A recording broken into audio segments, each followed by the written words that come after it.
Salamat po sa Diyos sa isa namang paribagong araw, isang paribagong pag-asa. Kamusta na po kayo mga ka-healthy? Ikasyam na araw na natin ngayon. Andito tayo sa ilalim ng Mactan Mandawi Bridge. At medyo mahangin po ang panahon at makulimlim. Yan po, tuloy po tayo sa ating squats challenge 2025. Mayroon po kasing maraming nagtatanong sa akin kung may gamot ba yung gout. Ang sagot ko po ay wala. Kaya nga po yung doktor ko ay kailangan na every 3 months ako magpa-check para ma-monitor dahil hindi pa natuklasan po yung gamot ng gout. Para tayo makarecover ng gout, isa lang ang kailangan. Yun po ay ang disiplina. Disiplina sa sarili. Kailangan tayo na magbago sa ating lifestyle.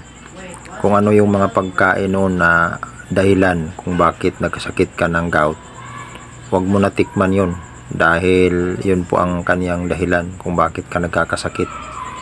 Kailangan na kung ano yung payo ng doktor, susunod tayo. Kasi minsan mayroon din katigasan ng ulo natin Ang iniisip kasi natin yung may gamot naman. Walang gamot po yung gout. Pain reliever lang po yun. At mga maintenance ng pababa ng uric acid. Hindi po yung gamot. Pabalik-balik lang po din yan kung hindi ka umiwas ng mga bawal. Ang katwiran ng iba kasi, konti lang naman. Yun po, palusot. Pag na makabantay, hindi kumakain. Pag wala nakabantay, lamo na. Kaya yun, manatili ka talagang ika-ika. Pero kung gusto mong makarecover, kailangan mo talaga disiplina. Yun po ang pinaka-importante para maka-recover tayo sa sakit na gout o anumang klaseng sakit. Marami kasing naglipana na nagbibinta ng gamot daw umano ng gout. Inaalok nga ako sari-saring mga alok sa akin. Sabi ko nga sa kanila, pasensya na kayo dahil hindi po ako maniwala sa inyo. Dahil doktor ko na mismo na espesyalista ang nagsabi na wala pong ganyang gamot ng gout natuklasan na nagpatunay kayo na talagang makatakbo daw ang mga may sakit na gout.